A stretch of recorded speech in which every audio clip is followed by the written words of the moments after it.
जय हिंद दोस्तों, स्वागत है आप सभी का आपके अपने YouTube चैनल जैकपुर पे। तो एग्ज़ाम का डेट तो आ नहीं रहा है, इस कारण से आप लोग का देख रहे हैं कि पढ़ाई में भी मन नहीं लग रहा है। तो चलिए छोटे छोटे से कुछ इंपॉर्टेंट सवाल हैं जो कि पेंडिंग पड़े थे आप लोगों के वीकली टेस्ट वाले। तो चलो उनको हम लोग रिवीजन में ले लेते हैं। कुछ तो होना चाहिए ना, पढ़ाई तो थोड़ी बहुत भी करनी पड़ेगी, वरना फिर एक साथ इतने सारे आप लोगों पर लोड आ जाएगा, फिर आपको समझ में नहीं आएगा क्या करें, है ना। क्योंकि जब एग्ज़ाम का जब नोटिस आएगा ना, तो देखिएगा एक आध सप्ताह के अंदर ही आपका एग्ज़ाम लेकर के निपटा दिया जाएगा। तो चलिए स्टार्ट करते हैं, हम आते हैं सबसे पहला सवाल। तो आज हम लोग हिस्ट्री का देखते हैं। ज़्यादा सवाल नहीं होगा, 15 से 16 सवाल है आज के इस वीडियो में।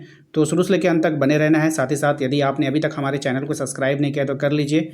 और हाँ, वीडियो के डिस्क्रिप्शन में आपको मिल जाएगा प्लेलिस्ट का लिंक, जहाँ से आप अपने सभी वीडियोज़ को देख सकते हैं और एग्ज़ाम की तैयारी अच्छे से कर पाएंगे। तो देखिए सबसे पहला सवाल आपके स्क्रीन पर आ चुका है। कह रहा है आपसे यहाँ पे चंगेज़ खान के कार्य कौन से हैं। ऑप्शंस में अगर आप देखोगे ध्यान से तो आपके पास इंग्लिश वाले भी ऑप्शंस मिलेंगे, हिंदी वाली भी मिलेंगे। तो जो बच्चे इंग्लिश मीडियम के वो इंग्लिश वाले पे क्वेश्चन पे ध्यान देंगे और ऑप्शंस पे भी ध्यान देंगे। हिंदी वाले बच्चे हिंदी क्वेश्चन और ऑप्शंस पे ध्यान देंगे। तो देखिए यहाँ पर मंगोलों को संगठित करना, चीनियों के शोषण से मुक्ति, पारा महाद्वीपीय साम्राज्य व्यापार की स्थापना, ऑल ऑफ दिस, यानी कि इनमें से सभी। तो इसका जो राइट आंसर होगा वो हो जाएगा option number D, all of this. ठीक है, आइए दूसरे सवाल पे आते हैं। क्वेश्चन नंबर 2, हम हिंदी वाला पढ़ रहे हैं लेकिन इंग्लिश मीडियम वाले बच्चे खुद से इंग्लिश पढ़ लेना। ठीक है, मंगोलों ने किसके नेतृत्व में अपने पारस्परिक सामाजिक व राजनीतिक रीति रिवाजों का रूपांतरण कर एक भयानक सैनिक तंत्र तथा शासन संचालन की प्रभावी पद्धतियों का सूत्रपात किया था। ऑप्शंस में देखिए आपके पास है पैगंबर मोहम्मद है, बी महमूद गजनवी है, सी तौलिए है, या फिर डी चंगेज़ खान होगा। क्या होगा इसका राइट आंसर आपको बताना है। सही जवाब हो जाएगा इसका option number D, Changez Khan. Option D इसका यहाँ पे करेक्ट आंसर होगा। आइए अगले सवाल पे आते हैं, क्वेश्चन नंबर 3 पे। क्वेश्चन नंबर 3 में देखिए आपसे पूछा गया है कि निम्न में से किस इतिहासकार ने मंगोलों का गोपनीय इतिहास लिखा। यानी कि कौन से इतिहासकार ने मंगोलों का गोपनीय इतिहास लिखा था। इगोर दी रखे विल्टस ने, या फिर ग्रेहॉर्ड रेफर ने, बार टोल्स ने, या फिर व्लादिमीर स्टोव ने। सही जवाब हो जाएगा इसका option number A, Igor the रखे विल्टस। ठीक है, विल्ट्स होगा। ठीक है, हिंदी में विल्टस लिखा है, लेकिन उसका आप उसको अंग्रेजी वाला नाम देखो, ये सही लिखा गया है। ठीक है, तो ऑप्शन नंबर ए इसका यहाँ पे करेक्ट आंसर हो जाएगा। क्वेश्चन नंबर 4 की बात करें तो क्वेश्चन नंबर 4 में आपसे कहा गया स्टेपीज प्रदेश के मंगोल को सर्वप्रथम किसने संगठित किया। Options A Genghis Khan, option B Mongke ने, ऑप्शन सी अटीला ने, ऑप्शन डी ओंग खान ने। सही जवाब ऑप्शन नंबर ए हो जाएगा आपका, चंगेज़ खान, याद रखिएगा। क्वेश्चन नंबर आते हैं 5 पे। क्वेश्चन नंबर 5 में कहा गया है कि निम्न में से किस वर्ष चंगेज़ खान को मंगोलों का सार्वभौम है, ठीक है, शासक घोषित किया गया था। 1272, 1206, 1167, 1520। ठीक है, तो यहाँ पर ध्यान देने वाली बात है कि निम्न में से किस वर्ष चंगेज़ खान को मंगोलों का सार्वभौम शासक घोषित किया गया। सही जवाब हो जाएगा ऑप्शन नंबर बी, 1206। ठीक है, क्वेश्चन नंबर आते हैं हम लोग 6 पे। कहा गया है इसमें कि निम्न में से सुनहरा गिरोह का गठन किया था, किसने किया था। चंगेज़ खान ने किया, चोजी ने किया, येलू चुत्साई ने किया, उपयुक्त में से सभी। सही जवाब हो जाएगा आपका चोजी। ठीक है, ऑप्शन नंबर 20 का यहाँ पे करेक्ट आंसर हो जाएगा, याद रखना है। क्वेश्चन नंबर 7, चंगेज़ खान की विधि संहिता क्या कहलाती है। ऑप्शन से आपके पास उलूस, पैजा, जरेज, या फिर यास। बहुत ही इंपॉर्टेंट सवाल है, एग्जाम में कई बार देखने को मिला है। तो ऑप्शन नंबर डी इसका यहाँ पे करेक्ट आंसर हो जाएगा, यास हो जाएगा, याद रखिएगा। क्वेश्चन नंबर 8 पे आते हैं। कह रहा है कि मंगोल चीन से क्या लाते थे। अब ये जो मंगोल थे वो चीन से क्या लेकर आते थे आपको बताना है।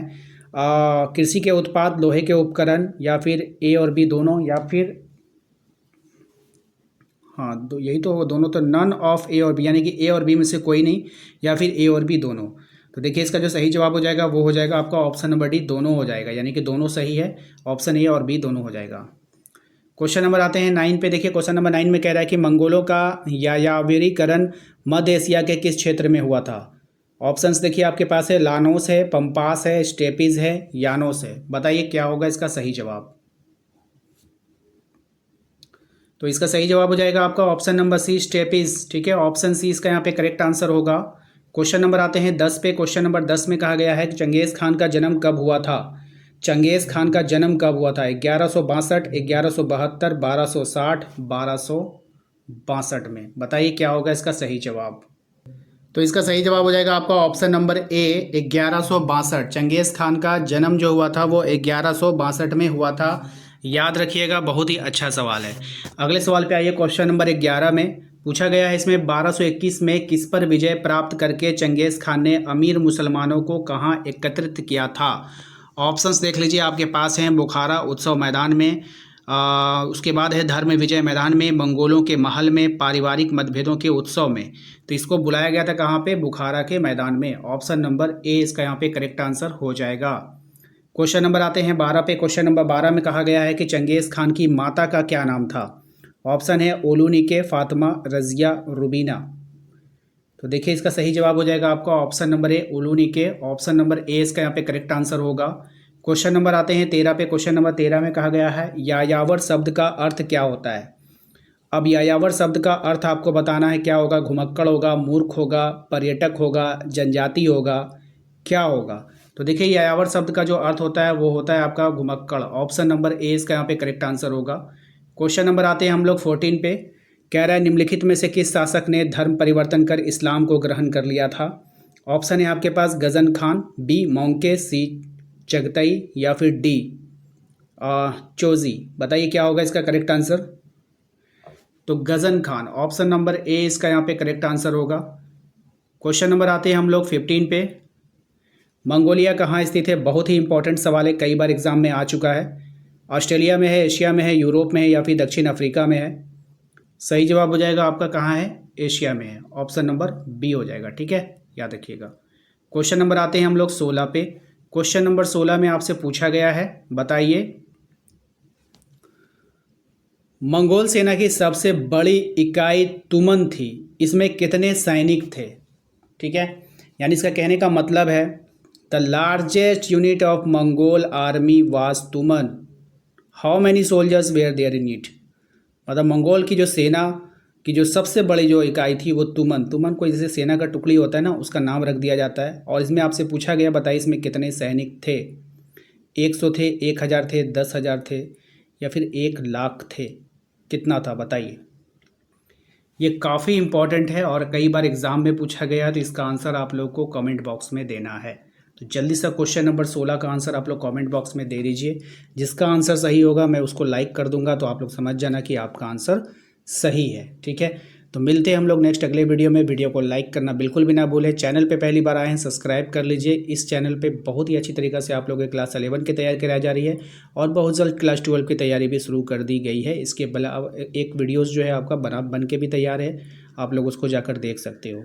ठीक है, मिलते हैं नेक्स्ट अगले वीडियो में। अगर आप लोग व्हाट्सएप ग्रुप को अभी तक ज्वाइन नहीं किए हैं तो दिए गए नंबर पर संपर्क करके ज्वाइन कर सकते हो। Thank you.